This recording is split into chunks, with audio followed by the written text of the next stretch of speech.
Well, I tell you, I never thought in a million years this would ever happen. So I'm gonna talk about solar panels, and I've just recently moved these solar panels up the hill here, and I've been making a lot of videos about solar panels, and surprisingly the videos have been doing fairly well. I mean, for this being an off season, my YouTube channel doesn't do very good right during the Memorial Day weekend area, and it'll probably continue to do until September. And if I don't have a really good video in September, then I'll miss the fall season, which was usually my spike. So I'm gonna continue to make solar panel videos and how-to videos for a while. YouTube suggests that I change things up occasionally. And I'm always a vlogger, always have been a vlogger, and I try to talk about off-grid. But sometimes they tell you to change things up and see how things go.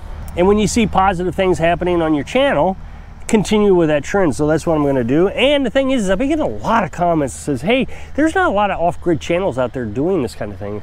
Matter of fact, I got an email last night. It went to spam, and I just by chance saw the email. Usually it's just filled with garbage. And I'm kind of scrolling through it, just seeing if there's anything that might have went over there by accident. And there was. Somebody emailed, said her and her daughter are getting ready to live off grid in northern Arizona, and she was really excited that I've been covering some of these topics. So as you know, I just recently said that I'm going to get 2 more solar panels. Now, as you can see today, it's pretty cloudy, and so I don't think I'm going to run the well today.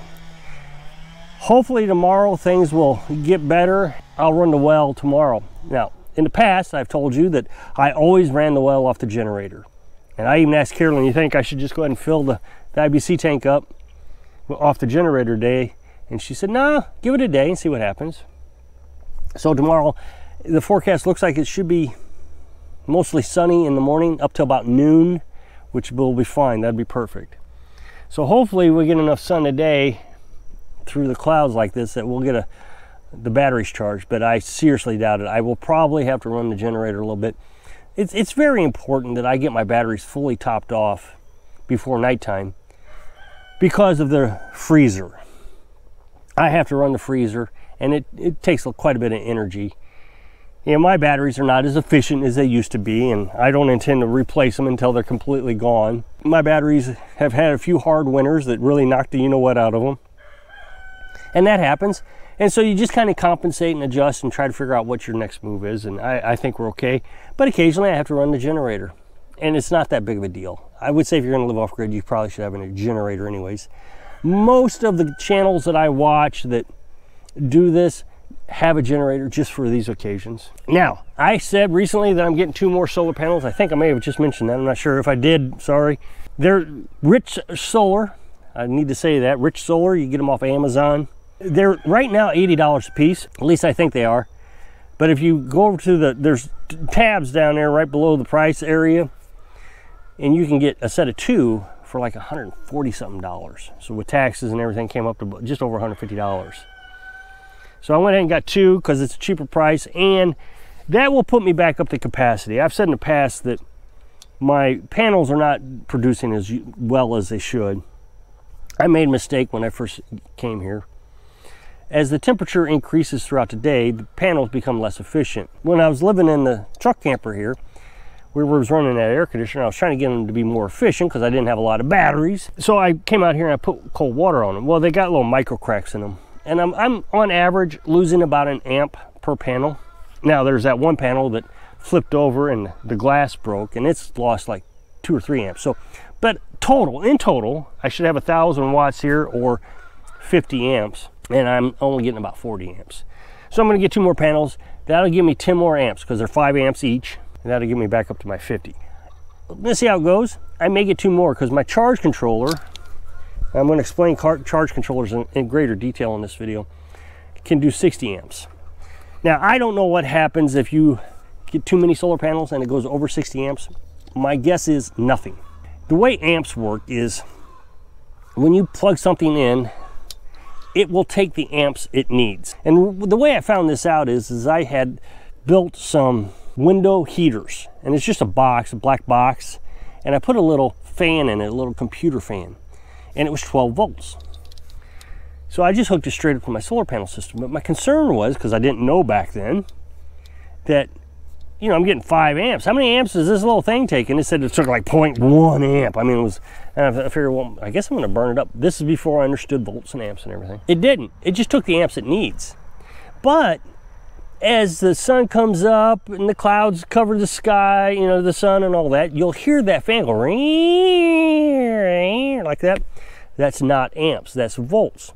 As the sun would come out, you would get more volts, because this is actually 20 volts. So you need more volts than your 12 volt system needs. When you charge a battery, the battery will get up to about 14.4 volts. It gets down to about 12.3, and that's considered 50%. And you're not allowed to get your lead acid batteries below 50%, otherwise you could half the life of the batteries. Which is probably what has happened to me, is over the winter, they went down to 11.9 volts, and so they're not as efficient as they used to be. It seems like it's very complicated, and the thing is when I talk about this, you'll always get that one smart guy out there who will type out, well, it's simple, and they'll go into this long explanation and use all these scientific terms, and everybody's like, what? And that's what makes electricity so complicated.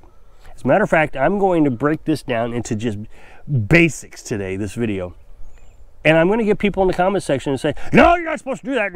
The way I built my system is so anybody can build it. As long as you're not hooking your solar panels onto your house, or you're worried about causing a fire, and you do it like I have done it. I hooked it up to this little camper, and soon we're going to move it in that shed Carolyn's been working on.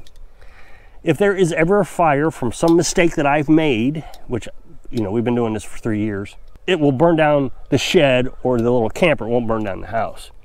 And so the inverter is inside the camper. So the inverter changes DC electric, battery electric, into house electric. And then I run a wire. It's 10-2 with ground outdoor. It's gray. As a matter of fact, I probably could dig in here and show you what it looks like right here. That's one of them. That's the one I used for Carolyn's son's camper. Now, people will talk about voltage drop and all that. Yeah, there's concern, but let's not get too concerned about that. The thing that we're most concerned about is amps. When you're running a low voltage system like this, like a 12 volt system, it means you increase your amps. As a matter of fact, a lot of people run a 24 volt system so they can run less amps. Because amps is where your fire comes from, not volts. You have to be careful that you don't overheat your wiring when you're running a bunch of amps. Well, this is 50 amps. Each panel is 5 amps and 10 panels is 50 amps, at least when they were new.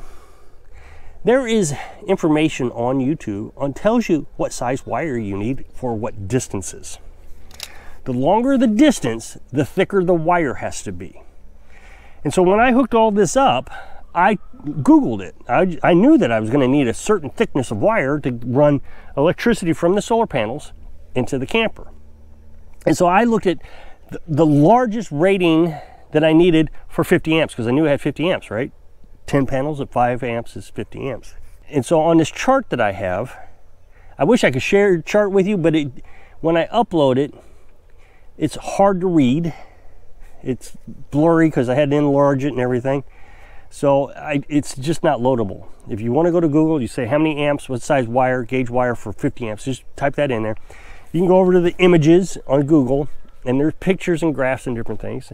So when I Googled 50 amps, it tells you 50 amps for 10 feet or 5 feet, 50 amps for 20 feet. And so, well, I think the largest was 50 amps at 20 feet. And it said 10 gauge wire. Now 10 gauge wire is just what I showed you.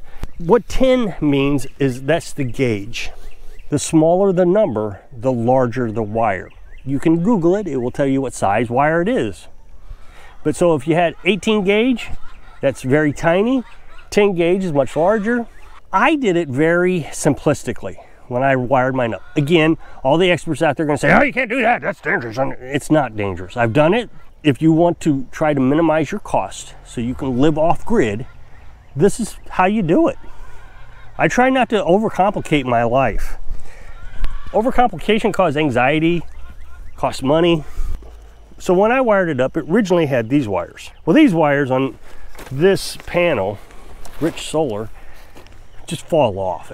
Over a year or two, they just start loosening up because that cold and hot.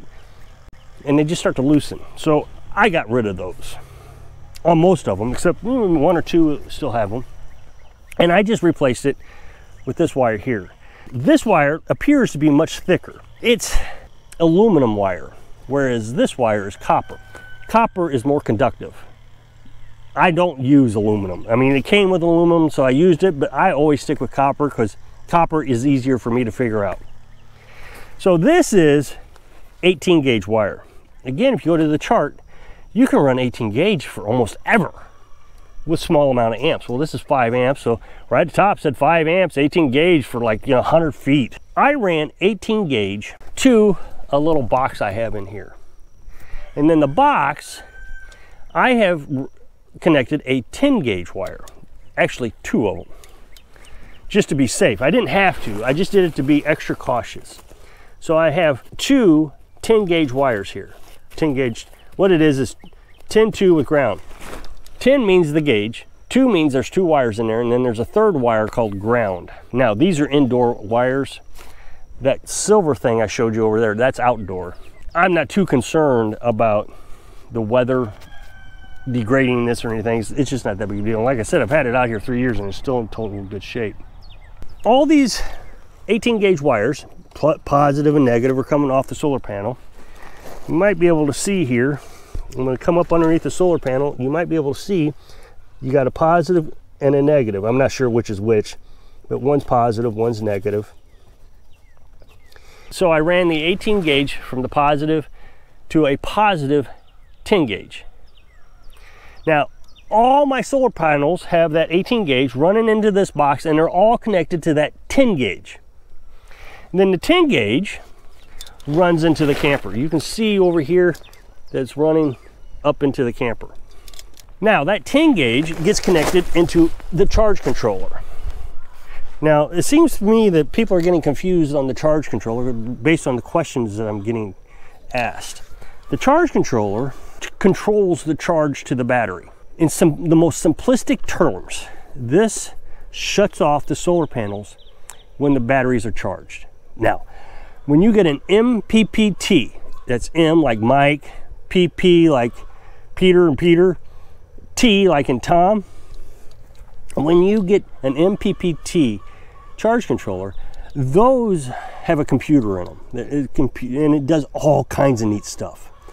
None of it is that important to understanding what we're doing here today, but you got to have a charge controller. So my 10 gauge wire that I got laying here on the ground, running into a charge controller, and you can see, I think this is 12 gauge. I just used something to simulate it. That's not really 10 gauge.